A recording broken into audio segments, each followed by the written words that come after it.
What's up, everybody? It's Coach Dave, and I lift. Coach Carol, I also lift. Welcome to the She Lifts. He Lifts podcast, and tonight we are talking about something, again, one of these sort of fitness half-truths that we've sort of come to accept, and that is the 80-20 rule. The 80-20 rule says that your fitness journey is 80% about what you eat and 20% about what you lift or exercise. Just playing off some words on the show. Don't go trying to cancel me. Yeah. So recently, I'm going to give you guys a little background of why I came up with this topic. I've seen clients who are on both sides of the spectrum with this one, where they really don't try to change a lot of things about their nutrition. They try to change as little about their nutrition as possible, but they're constantly trying to lift more weight, constantly trying to really are going at it in the gym, and they're not really seeing a whole lot of change one way or the other. Maybe they're getting stronger based on the exercises they're doing, but other than that, they're not really, even their body composition isn't really changing. Yeah. I've also seen clients do it the other way, where they sort of really half-ass it in the gym, but they're dialed into their nutrition. They might see some weight loss, but they're still not happy with the results that they're getting. So this is where the 80-20 rule really, I want to sit back and examine it, because what is it that we're trying to do? And I'm going to throw this out there, and I think I may have mentioned it on the show. When I was 270 pounds, I went from 270 to 190, very, very, very little exercise. I would get in spurts where I'd walk 3 or times a week. As the weight came down, I would go in spurts where I would actually start running. I may have tried 1 or 2 strength training where I made through 1 or 2 workouts and then quit and didn't touch another weight for six months. But it was very little exercise. I lost weight, but I was conscious about what I was eating. Right. And just by conscious about the food that I was taking in, I was able to create a calorie deficit. Okay? Because I was eating a lot of very unhealthy foods. I was eating fast food 3 or 4. I've talked about it 3 or 4 times a week. I was drinking a 2-liter bottle of soda every night, plus a couple of 20 ounces throughout the day. I was smoking. I was sitting at a desk. I was doing a lot of things that were, and I would sit in my desk too. So this was the other thing. I would sit at my desk. I'd start making phone calls. When I got bored, I would take a break and I would go on the internet and look at sports or something, and then go back to making phone calls. And I would not get up until I either saw a customer walking on the lot, because I was still selling cars at the time, or had an appointment that I had to go and get a car to pull around. Like, that was it. Like, that was my day. Yeah. So yeah, I created a calorie deficit by changing my food. I stopped with the mindless eating. I took the candy dish off my desk. I stopped getting candy bars out of the machines just because I was bored. I stopped drinking soda in the day. That's a big one. Right.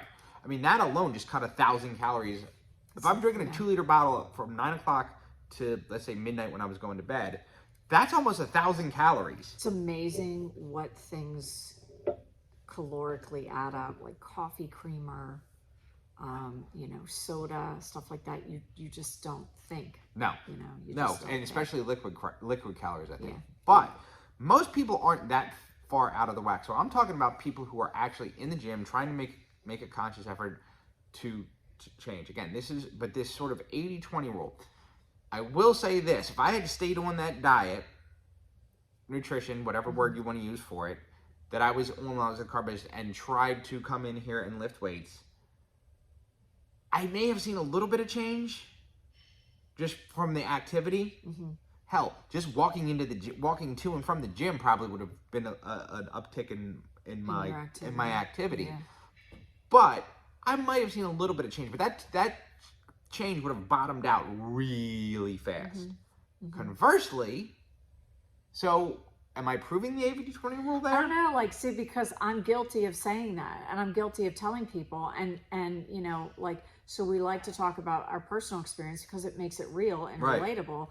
Years ago when I was at the height of my fitness, I was in the gym, 6, 7 days a week. Rest days were active rest days, doing cardio, you know, lifting heavy, but not really, I mean, seeing results, but not really seeing results. And it wasn't until, you know, a trainer here at the time, because she would just walk by me like, when are you calling me? I'm like, I don't need you. I know what to do, right? Well, it was for me nutrition. And when I started doing the nutrition component with her, is when within weeks, people in the gym were like, holy cow, what is going on with you? Like, look at your back, look at your legs, look at your arms. I mean, it was off the hook. Right. Okay? But you were going to a very, you're getting, see, and that See, again, that was different. So nutrition was a part of it, but this whole percentage thing, like, again, I love to look up where things come from. It was really hard to find anything on where this actually, like, who was the first person that went, listen, it's 80-20. It's 80% what you eat and 20% what you do. And I don't even know who that first person was. like, there's no real study, there's no real statistics. So Nothing. go ahead. So where have we hypothesized? So here's what I was word able right to, there. that was a big word. I know, That was right? a good one. You get points for that today. Use that in Scrabble. The way that it is believed to have come around from everything that I could find online, like from reputable sources, is that someone somewhere did this and came up with that phrase because people had this incorrect assumption that they could eat whatever they wanted, and as long as they exercise, they would see results. And that's not true. So to somehow quantify that point that you can't, I love to say, and I've said it before, you can't out-train a bad diet. You can't. That is true. That is true. Okay, so we all agree with that. You cannot. You can come in here all you want. But if you're eating garbage 24/7 and eating way more calories than you're burning, it's not going to work, right? So maybe someone came up with it and said, you know, we've taken it too far, so you know, we've got to come up with a phrase that will work for people. And I don't know, like, I could not find anything 100%. But I think that we've taken it too far the opposite direction, and now we completely undervalue, or a lot of people undervalue, the importance of, and I'm just going to use the word exercise for now.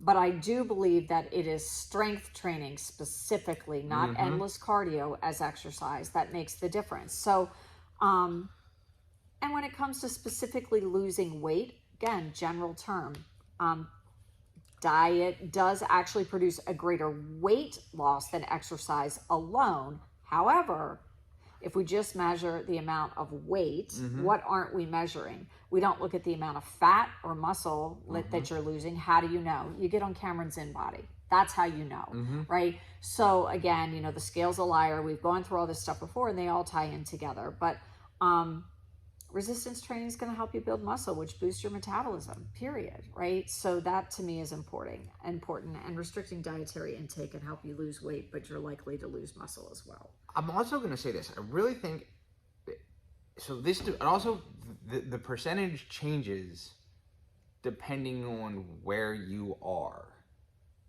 Also, because if you are living in again, go back to 271-pound Dave. Yep. If 271-pound Dave came in here and started lifting weights, even if I took it easy, went at a pace that I could put and work and progress, I probably would have gotten stronger, and I probably initially would have lost some weight. Yes. And gained some muscle. Yep. Okay? Okay.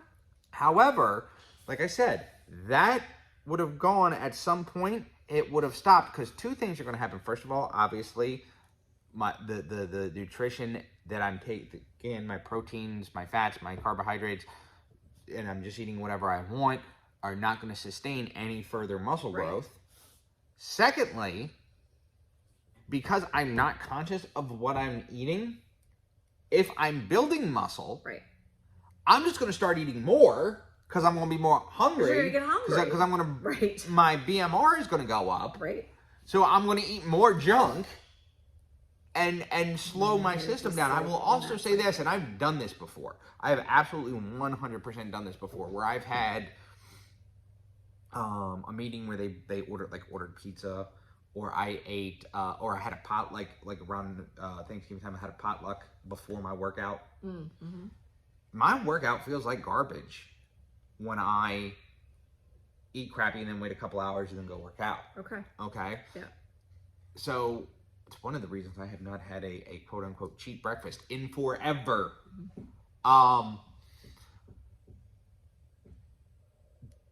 So I really want to say, like, the point now, if you are someone who is in that under 20% body fat level, okay, you're going to the gym, you're lifting weights, you are doing cardio, but you're just doing enough to help burn some extra calories to keep your heart, to maintain your heart health, maintain your circulatory health, and all of those things, maintain and your joint health. But you're stuck there. Then I'm gonna say, guess what? It's time to really start, and in that then you point, gotta dial in. Then you gotta dial in the nutrition. I think the lower you get on the body fat scale, the more that gets to the truer that is. The further away you get, the more, almost to a 50-50. I'm not gonna go quite that far. Okay. To a 50-50, because if you change one or the other, if you are that person, if you are that 270-pound Dave person, you can change one or the other, and your weight will start to come down. Sure. Okay? It doesn't matter. At different rates, more than likely.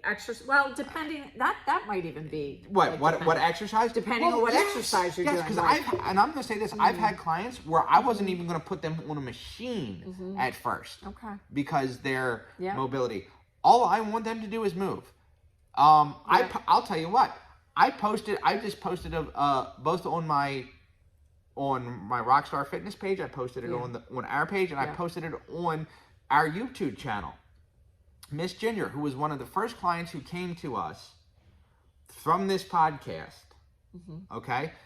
And she said to me, and when she said, I'm not doing anything, I'm eating like crap, I'm not working out, I'm sitting behind a desk, and I'm going home and I'm sitting down. Right. The first two things I had her do, is change everything that you're drinking, okay? All I want you to drink is water, and if you want to have your coffee, have your coffee. Okay? You want to have a diet soda with dinner, have a diet soda. So I did those two things. Okay. And then I had her walk three times a week for 30 minutes. That's it. Yeah. Guess what? She lost 5 pounds in the first 2 weeks. Okay, Ginger. Right? Right. Because I wasn't even comfortable enough for her to get on a machine at that point. Right. Or start lifting weights in her house, because that's where she started. Then I gave her a workout based on a very light workout. Her weight started coming down. Yeah. Then we started changing her nutrition. Yeah. So those are the things is when you are living that sedentary lifestyle like Ginger was, like I was, the one or the other, either a calorie deficit or the other side of that coin, an energy surplus, is going to do it. Right. When you are closer to, I'm just using this sort of as conjecture and sort of observations that I've made. When you are closer to that 20%, the closer you get to that 20% body fat mark, then that developing an energy surplus, because I am going to say this, I don't care what your smartwatch says. I don't care what your Fitbit, what your Apple Watch, what the hand grips on the treadmill say. Yep. You do not burn 600 calories in any workout. Not in here, we're not. No. Most people. And I'm going to say this. The amount of calories I burn lifting weights, strength training, is not a lot. No. But what does it do? But it allows my BMR, because I can eat because it continues. It doesn't just, cardio, we're burning quickly and then it stops, right? Weight training for the win, right? Always. It's always. But the other part of that too, even cardio, even steady state cardio, I'm not talking about high intensity, I'm not even talking about steady state. I'm not even talking about zone 2 cardio. I'm not even talking about that zone 3 steady state, that sort of that running 5K type running where you're running. Sure. But you but that zone 2 cardio, I forgot what my point was. Oh, but it is going to burn some calories, and it will keep that muscle on you, versus that getting in that higher intensity steady state cardio, that I'll give you another one. The calories that I would burn wrestling and jiu-jitsuing and boxing, yeah, I'll burn a shit ton of calories, but guess what? My body is going to go into catabolism. Right. It's a catabolic state. Catabolic state, that's the word I was looking for. And not necessarily. I was looking for another Scrabble word there. You got it. Into a catabolic state, because I am basically doing an hour and a half of cardio when I'm doing pad drills or wrestling drills, or here's the other thing I'm doing when I'm wrestling. I'm really not breathing well. Right. Mostly because I got somebody else's hand around my neck. Around your neck. So, I mean, there's lots of things to talk about. Like, some people can lose weight just by reducing calorie consumption. You've talked about that. But the results are unlikely to remain without adding physical exercise, right? You can do it, and maybe for some people, like, you know, you get a client that has a lot of body fat, their body fat percentage is significantly high, then in the beginning, maybe that's what it takes. So you make those little adjustments and you say, give up this or not give up. I mean, well, in some cases it is. It's like, you know, can we just not drink 2 2-liter bottles of soda? Can we drink 1? Well, you're still giving up something, and you're still creating a calorie deficit. So if you're drinking 2 2-liter bottles of soda over the course of 2 days, that's roughly 2,000 calories. Sure. So you're basically cutting 1,000 calories out of it, right? And it'll work, but it's going to come to a point where it won't work anymore. Conversely, you can spend hours at the gym, but if you continue to eat high calorie, unhealthy foods, you're still not going to get very far. And that was the last, you know, we just talked about that, you know, kind of in the last episode too, is the foods. Like, you know, you can't bulk on Oreos. It's not the same bulk, right? Like, it's a bulk, but it's not going to be what you think it is. Laura and I did a show strictly about bulking. And one of the things we talked about was the quote-unquote dirty bulk. Yeah. Are you familiar with that? Yeah. Okay. Yeah. Dirty bulk, just in case you're just picking up on this show, dirty bulk is basically doing exactly what Laura said, and it is a thing where you basically eat whatever you keep your training and eat whatever you want. Here's a couple things that happen with it. First of all, you don't know where you're getting your proteins from, and your carbs and your sugars and all this other stuff. Your sugars can be out of whack. You basically eat whatever you want. I've seen people eat like 2 and 3 cheeseburgers at a time with the side of potato chips and Oreos, and then go lift weights. Like, meanwhile, I'm going. I would be throwing up. That's what my thing. The other part of that is now, but again, you know, there's a flip side to that too, and this is where I think doesn't get talked about enough. If I come off of my workout and I eat, let's say, 2 Oreos, just 2 Oreos, which still has a decent amount of sugar, of processed sugar, and wash that down with a protein shake. Okay, a scoop of protein, a scoop in water. Yep. Okay. Now I'm taking that fast digesting sugar. Okay. Yep. I'm mixing it with my protein.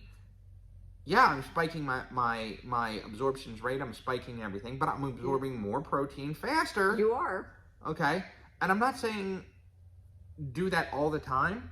Nope. But if that's what's going to get you started at some point, that's not a bad way to go. Look, I told you when I ran Anytime Fitness, I had giant, like 5-pound bag of gummy bears in my office because one of the best, look it up, there's actually a study on it. One of the best post-workouts is a serving size of gummy bears, which is around 100 calories. But it's the sugar that absorbs quickly back up into your body to replace what you just burned. And people would come in, they were like, give me my serving, and I would count them out. And I'm like, there you go. How many is it, just like curiosity? Depending on the brand, but it's usually around like 9 to 12.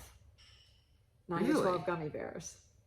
Yes. And I guess that makes sense because gummy bears are basically just melted sugar and then sort of reconstituted. They're like delicious heaven on earth is what they are. That is my vice. I love I like gummy bears, but I don't that's not like if you told me I can have anything for as a cheat snack, I'd rather have my Oreos. I'd eat a gummy bear over an Oreo any day. God, good Lord, no. As we go way off topic. But anyway, so like, you know, it's not either or, you know, so exercising without good nutrition is as pointless as having good just nutrition. doing healthy nutrition and no movement. Does that make sense? Like but is it 80-20? And now I'm struggling. I probably won't ever say that to a client I again. don't like that. I would say, Now, on average, again, this is my hypothesis, is that on average, it's closer to 70-30. okay. Again, but I still think nutrition weighs pretty heavy. The further, No pun intended. I agree. I agree. But I also think it weighs more heavily, the more fit you get, Yeah. the more it weighs. Okay. Because again, look at it this way. Look at a power lifter who's really not concerned about physique. Okay. Yeah. Versus a bodybuilder who is Only concerned about physique. Right. Which one is which one's going to benefit the other more? Now, powerlifters still got to be in some relatively decent shape, and they also have weight classes for that thing too. Same with bodybuilding. But who's the nutrition more important to? Definitely the bodybuilder, right? Because he's got to have that physique. That's the physique. So the closer you get to that that super lean, super physique, I think that it does go, and it'll probably even go above that. It'll probably even go to 90-10. In a bodybuilder instance, right? Sure. What I'm saying, once you get there, but I'm saying the further you get away from that. Let's say you're just trying to get to the average person, what the average person on this year would consider a great physique. Is it? I think 80-20 would go. Maybe 20. Maybe 75-25. Yeah. I mean, depending on your size, it could be 70-30. And I think it might be different for every person too, because then there's those variables. But let's explain to people what it takes to lose 1 pound of body fat. In 1 week. You have to produce a calorie deficit of 3,500 calories. Okay, so unfair for 1 pound of body fat. But so even if you work out every day, but you continue to consume more than you burn, you're going to gain weight. It doesn't matter. You can be in the gym and you can still gain weight, and then you can be all kinds of mad. So, but let's flip it the other way. Creating a deficit only through exercise is difficult, especially because people frequently overestimate, right? They overestimate how many calories they burn because they hold on to the treadmill and it says you burned 600 calories. No, you didn't. No, you didn't. It doesn't work that way. Your Fitbit lies. The treadmill, everything lies to us. But but the point is, like, then you get done, and I used to see it all the time in the gym, especially when I ran the gym. People would come in and they would have a great workout. And they're like, oh, I'm going to go eat this, this, and this because I earned that. And I would be like, why are you going to do that? Because you're going to be in the same place come next month that you are right now. Well, here's the thing. I want to post a picture on our Instagram and our Facebook picture of side by side. I have found a picture of me with my shirt off at 195 pounds. Yep.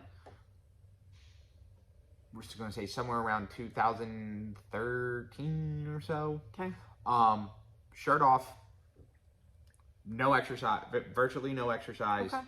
195 pounds. I'm going to show you a picture of me with my shirt off, competition ready. So right around 170 pounds.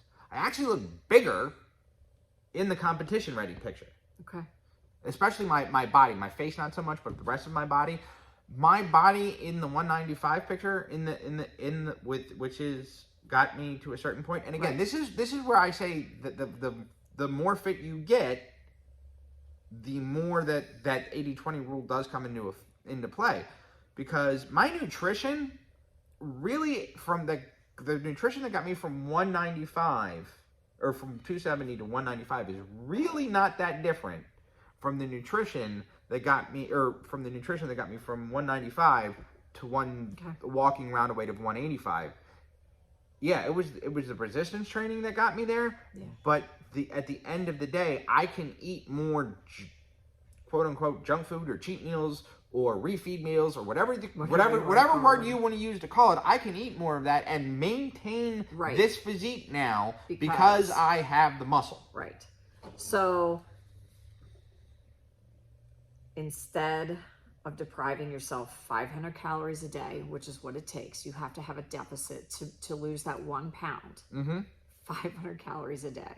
And 1 pound a week does not, I remember it was like, that's it, 1 pound a week. 1 pound a week? Right. I can do a program and lose 9 pounds in 3 days. Why would I? Right. So, but it's that quick fix thing. But that's what we said. And one of the things that I always want to go, I'll always say this, I've said this on multiple episodes with multiple hosts, with multiple guests. Yep.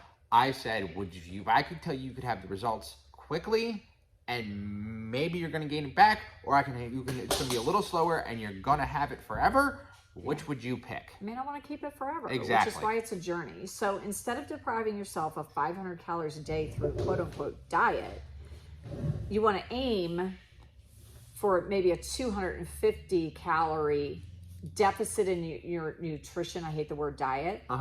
And burn about 250 calories in the gym, which is easy. But I always have to ask ourselves, what are we using? Are we using diet to describe Yeah, our I mean, overall, it or are we is. using our Well, diet to describe this? It does, but diet has become such a dirty word in the industry. You know what I mean? Because a diet to me indicates short term. If you change your nutrition in the short term, if you change your diet in the short term, and you create a deficit, but you're not always going to eat that way either. Like I said, What's the difference between a dietitian and a nutritionist? Schooling and money. No, exactly. But when you want to get into those things, it is sometimes good when you don't have the knowledge to consult someone who's at least got some, credits behind their name, whether it's a dietitian. And a dietitian, honestly, the biggest difference is the schooling. They can quote unquote prescribe meal plans, which I can't do. I cannot tell you that on Monday you're going to eat this, this, and this for breakfast, lunch, and dinner. I can give you ideas. I can tell you these are healthy choices. I can talk to you about supplements, but I can't tell you what to take. That's the difference with a registered dietitian. If you want that, go to a registered dietitian. If you want to learn how to eat in a deficit and work out to achieve long-term results in a sustainable fashion, not quick, not overnight, not a program that drops your calories to stupid levels and then you're going to gain it all back, then you call me or Dave and we work it out for you. Well, that's right. Right? Call us both, because we're actually going to be starting to work together here soon. Yes, we are. That's right.